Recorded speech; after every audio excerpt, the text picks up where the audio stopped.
তখন ও সেলুনের কাজে করে রাত 10টা 11টা কখনো আসে। আসার পর আমি আবার একটু ওর মোবাইল নিয়ে গান শুনতাম। খাওয়া দাওয়ার পর আমার পাশে এসে মানে ডিস্টার্ব করতো। কি গান শুনতে?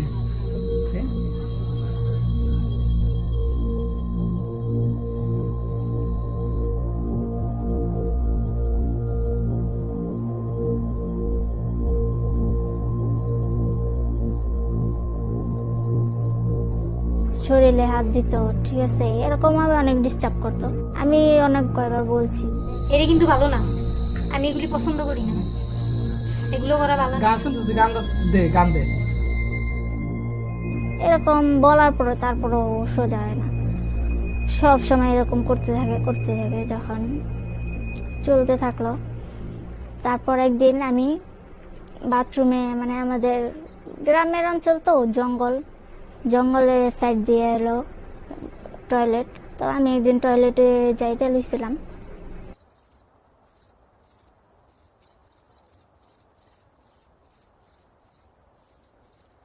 আমার ফুপু শঙ্করী আর আমার ফুফাতো ভাই ভানু, উনি যে সাইড দিয়ে দাঁড়াইছিল এটার আমি খেয়াল করিনি, দেখতেও পারিনি। অন্ধকারে বটি নিয়ে খুব দেওয়ার চেষ্টা করছে, মুখে কাপড় ঢুকাই দিয়ে আমরা বান দিয়ে আমারে মাটিতে ফালাই দিছে।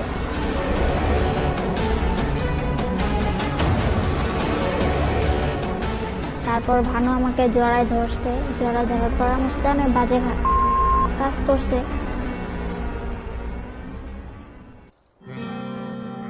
তারপর আমাকে বাঁধন খুইলা দিল, আমি হাঁটতে পারি না, অনেক কষ্ট করে ঘরে গেলাম। প্রথম ঘটনাটা হওয়ার পর আমি ভিতরে অনেক ভয় ঢুকে রয়েছে, আমি কাউকে কিছু বলতেও পারতেছি না।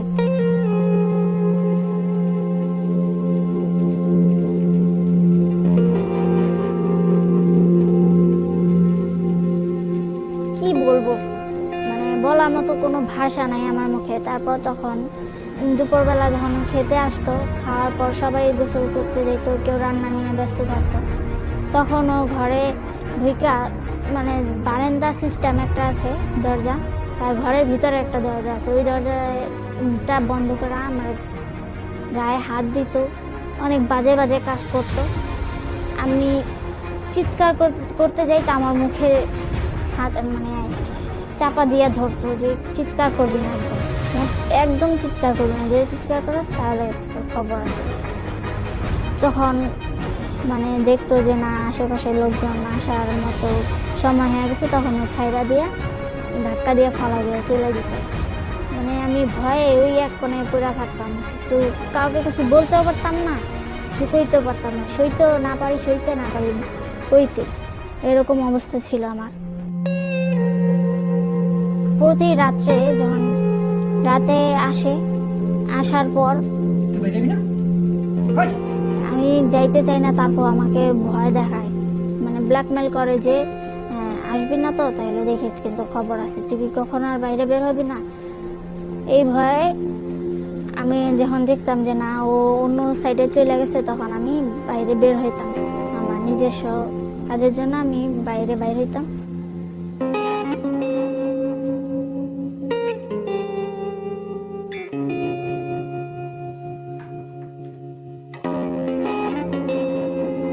তখন দেখতাম কোথা থেকে আইসা, মানে আমার সাথে অনেক কাজ করতো।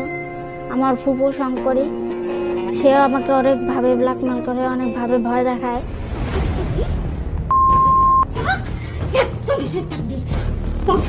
এই কথা যদি কাউরে কইছস তাহলে কি কোবাই হাতে টুকরা করে ফেলাম, বুঝছস?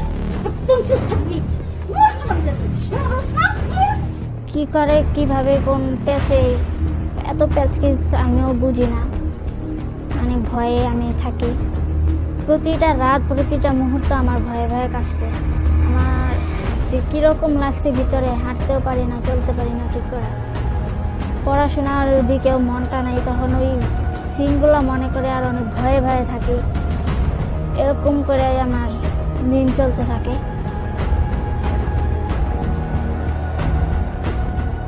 তারপর যখন দেখলাম যে না, আমার ভিতরে এমন কিছু একটা হইতেছে যে আমি নিজে অনুভব করতে পারতেছিও না, কিরকম ভাবে যে কিরকম লাগতেছে আমি নিজেও বলতে পারি না।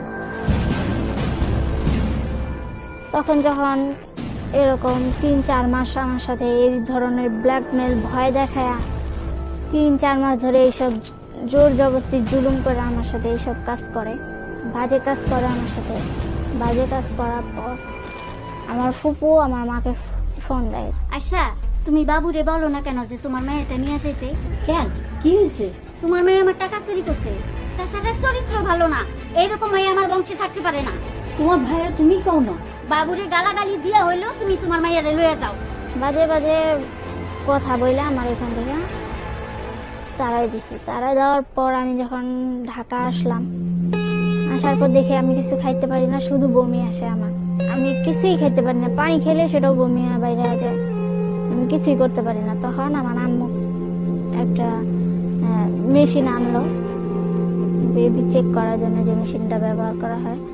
তো ওটা আনার পর দেখলো যে না, আমার পেটে আর কি বেবি আছে, আমি প্রেগনেন্ট। তখন আমি বুঝতে পারিনি যে কি করব, তখন কি করা উচিত।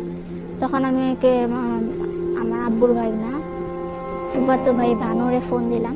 তুই যে আমার লগে বাজে কাম করছস, দেখছস আমার পেটে আমি বাচ্চা হইছে। কি কও কি? ক কি করবো আমি? শোন শোন শোন, তুই এটা কেন কইস না। শোন তুই তুই তুই আর কিছু টাকা পাঠাইতেছিস তোরে, তুই হাসপাতালে যা, যাই তোর যেমন যা পারো 1 লাখ কর। তারপর যখন ভানুর সাথে কথা বলতে শুনলো মা, সত্যি কালো কথা হয়েছিল? আরে কালো অঘটন ঘটেছিল আমারে কো, তুই কই না কেন? কি করছ তুই? আম্মু তখনও বিশ্বাস করতে পারেনি যে ওরা এই ধরনের খারাপ কাজ করতে পারে। তখন আমার আম্মু আব্বুকে বললো, তোমার বইনে ফুলো আমার মায়েরটা সর্বনাশ করছে। কি কও? এটা হইতে পারে না, হ তাই তো হয়েছে। কখনো হইতে পারে না, কখনো।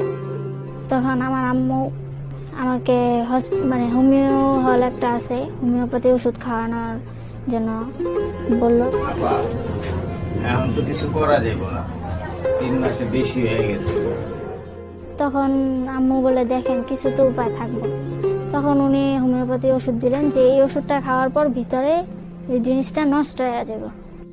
আমি তো কিছু খাইতেও পারি না, ওটা তাও ওষুধটা হোমিওপ্যাথি ওষুধটা নিই, অনেক কষ্ট করে খাই। খাওয়ার পর ভিতরে এটা নষ্ট হওয়ার পর আবার বললেন যে আমাদের পরিচিত হসপিটাল আছে, সেখানে এটাকে এমআর করার জন্য। তখন আমার আম্মু আমাকে নিয়ে যায় ওখানে।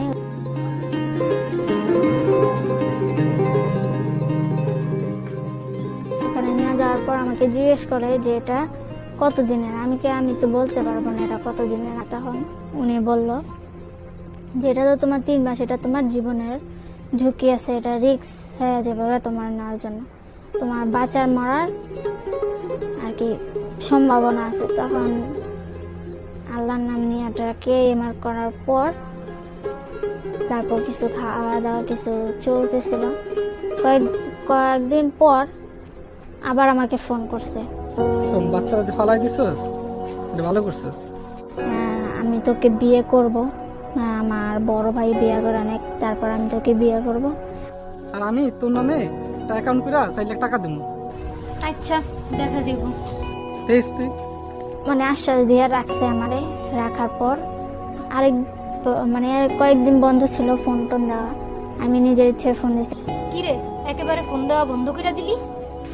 না শোন, ওই আমার তো একটু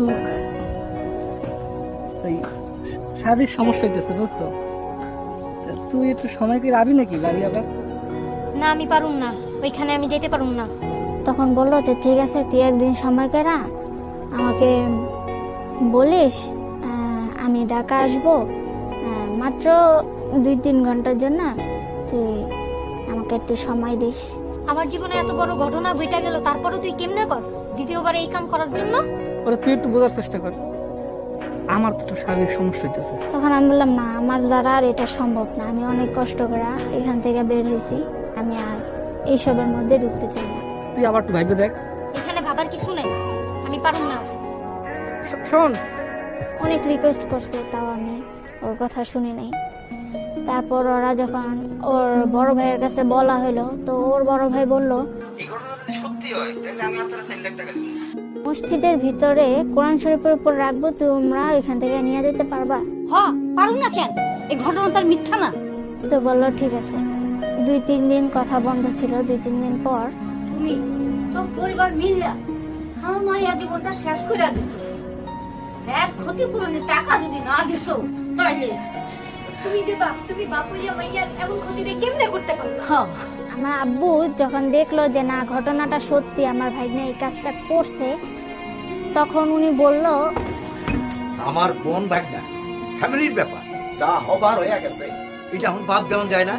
একে তো খারাপ কাজ করছে, তারপর তুমি অগপক্ষ লয়ে কথা কইতাছো। দেখ ঠিক আছে, আমি চলে যাইতাছি। তোমরা এইবার লাওয়ারিশ হিসাবে বেঁচে যাইকো, আর আমি তগো ওই জেলের ভাত খাওয়া ছাড়ো। কইরা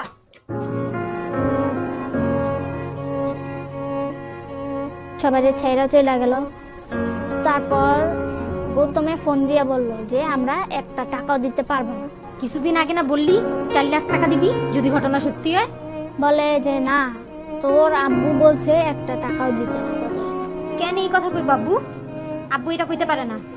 তোর আব্বুই কইছে এরকম ছোট্ট ঘটনা লাগা বড়দের মারামারি না করে। আচ্ছা, আমি আব্বার লগে এখনই কথা কইতেছি। তখন আমি বললাম ঠিক আছে। তখন আমার আব্বুরে ফোন দিলাম। তুমি নাকি এই ধরনের কথা কইছো?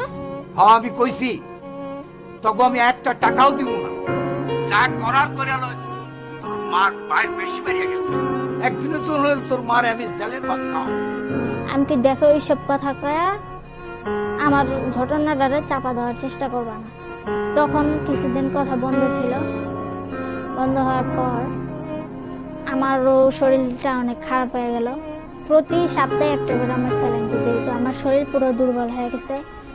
তখন ডাক্তার বলল যে তোমার এই বয়সে যে তোমার এত বড় একটা ঝুঁকি চলে গেছে জীবনে, এটা পূরণ করতে কত সময় লাগবে সেটা জানি না, কিন্তু এটা তোমার শরীরের দিক দিয়ে অনেক ক্ষতি হয়ে গেছে। আমার আব্বু এখানে আমার ফোন দিছে, ফোনে নানান ধরনের হুমকি দিছে। বলছে যে দেখ তোরা বেশি বাড়াবাড়ি করিস না, যেটা হওয়ার হয়ে গেছে। হ্যাঁ, তোদের এসব নিয়ে বাড়াবাড়ি করাটা ভালো না, তোদের মান সম্মানের ব্যাপার, আমাদেরও মান সম্মান চলে যাব, এইসব করার কি উচিত না।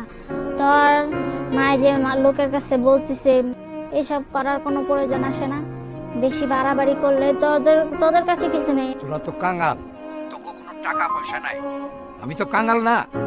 আরে 50,000 টাকা দিলে গুন্ডারা তো গো মাইরা তো গো লাশ রাস্তায় ফেলা দিয়া যাইব।